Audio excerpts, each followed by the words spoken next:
this is always the most valuable part of these evenings, is we're going to do some questions and answers. So you've got the opportunity now, we've got half an hour or so, where you can ask me anything you want about social media or marketing or LinkedIn or whatever you want, and I'll see if I can add some value.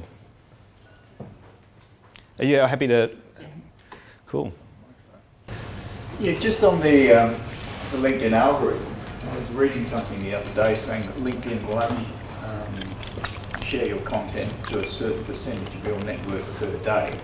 So if you post one piece of content or two pieces of content, the same amount of people will see it. So if you post 6 times a day, there's going to be a smaller percentage of your network which sees each. I understand, yeah.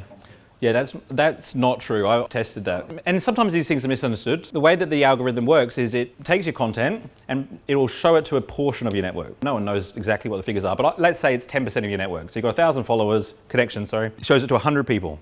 If 10% of people like or comment on it, look, okay, it's engaging, let's show it to 50% of the network. If the engagement continues, then it'll show it to all of your network. You've got to have about 30% engagement rate at the start for it to then show it to your second degree network and beyond. So that's, the portion of the network thing, I think. But I've found that it doesn't matter how much content you throw at LinkedIn, it keeps showing it to people. I would post 100 times a day if I had the resources to. Yeah, because I used to share a lot. When I read this, I'm going to share once a day now. Yeah, exactly. It's not true. I've tested it. Yeah, okay. I wouldn't be doing it otherwise. But on Instagram, it's different because Instagram, you have a score for your actual profile as a content creator. So if you throw like some crap content on Instagram, it's going to hurt your score. LinkedIn doesn't care. Like, do 5 posts that don't get any engagement and one that does. And that's just because the algorithm's immature. It just hasn't developed that much yet, which is why there's such a big opportunity.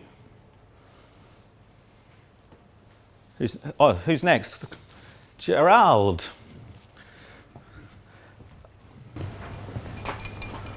Thank you, sir. Thanks for that quality presentation and the content. You're welcome. Really enjoyed it. I have a couple of questions. Posting 5 times a day. One, what constitutes a post? And in terms of using the Premier, is it worth Premium. it? I'm going to answer the second question first, if that's okay. So if you're already making money off of LinkedIn and you're finding that there's some limitations with the free account, then it's worthwhile upgrading. Things like how many searches you can do a day, or whether or not you want to search by the number of employees within a company, are things that you can do with a premium account.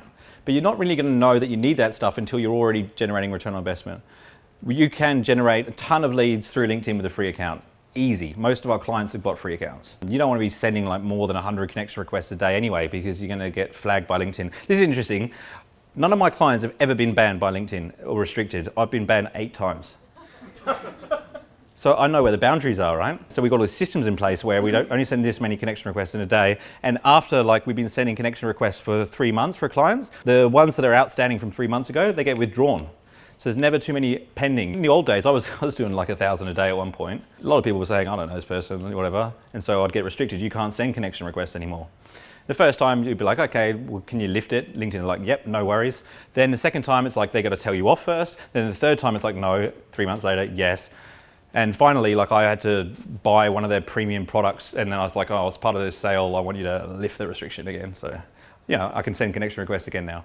They have a limit of 30,000 anyway. The other question was, what constitutes a post? It's either video content, written form update, or an article.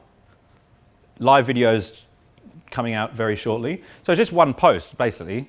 One time you press the post button. If you can do more content without detracting from the value of each post you do, then you should probably do it. Thanks for the amazing content. My pleasure. What's your name? Will. Hey, Will.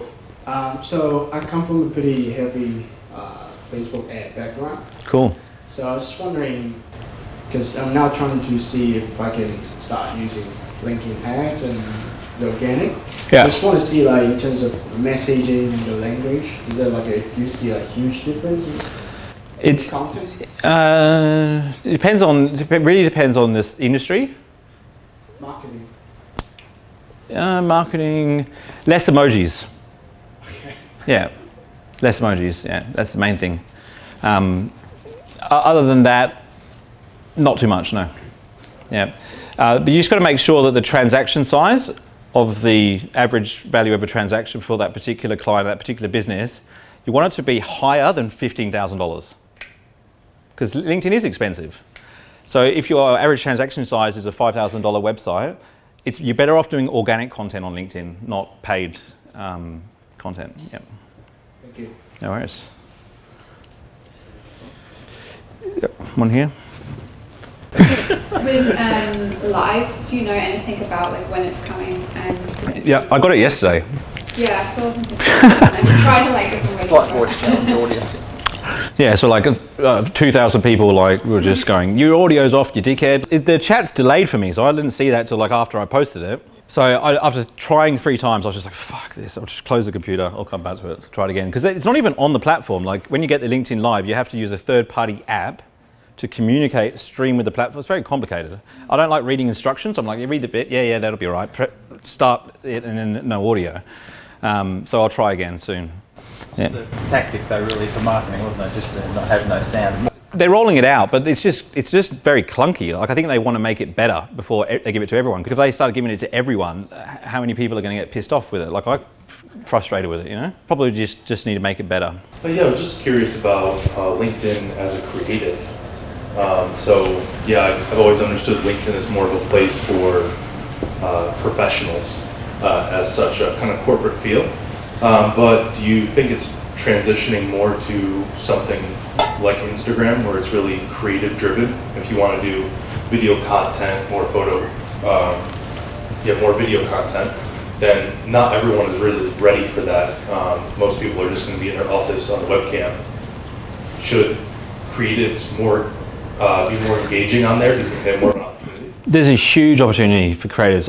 It baffles me that all of those really talented creators on Instagram and YouTube, that's really competitive. You've got to be awesome at content creation to compete in that market.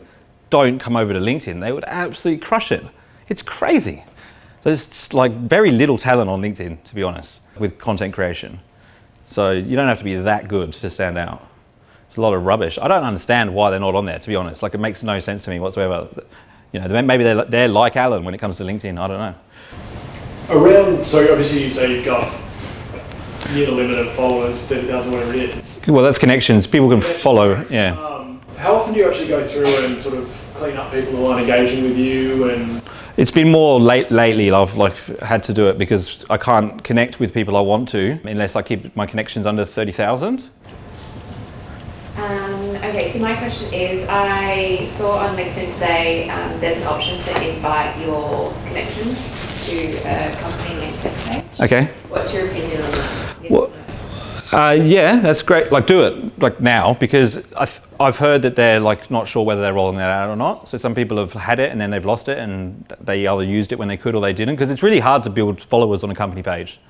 So I would just slam your network with those things now, because people will just press accept when it comes to connection requests. They introduced LinkedIn events. Has anyone seen LinkedIn events on? And I was very excited when I first saw it, because I was like, okay, we'll just, Gemma was helping me send out thousands of these invitations to LinkedIn versus Instagram. And we're like, holy shit, there's 950 people registered in each city. And I'm like, yeah, but I've got a feeling they're not all going to come. And we probably had 100 out of 950 come, you know? So that can be improved a lot, but when it shows up as a connection request in that section, there's just a lot of people that just go accept because they want to appear popular. That's the only reason they do it. You know, they want a lot of followers, but they're not thinking about building a relationship with the right audience, and they're being reactive. I guess additionally to that, so I work for a big company, and I'm sort of skirting around the edges of what I'm allowed to do. Do you mind running the mic over? Really? I work for a big company, and I've kind of pushed a few boundaries with my LinkedIn profile, and everybody's cool with it. But I wouldn't mind your opinion on doing that. So I have my own personal brand and all that sort of stuff. What kind of boundaries are we talking about? Well,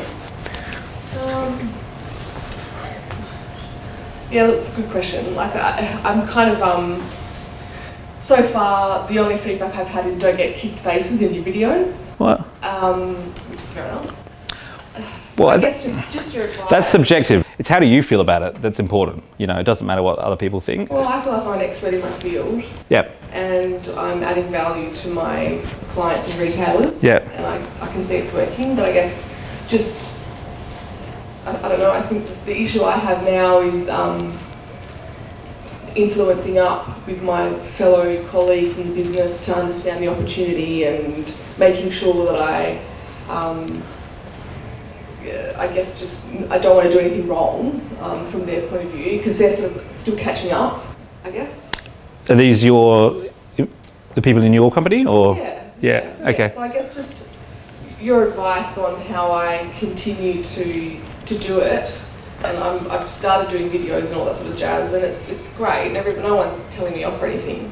But I guess just making sure that I can continue creating my personal brand whilst I'm still employed, because I don't want to have my own business. I don't think there is a business in what I do, but if I don't have that big brand associated with my name, am I making any sense? Yes. Yeah. No, I understand what you're saying. Because you're the leader in this area in your company, right? Yeah.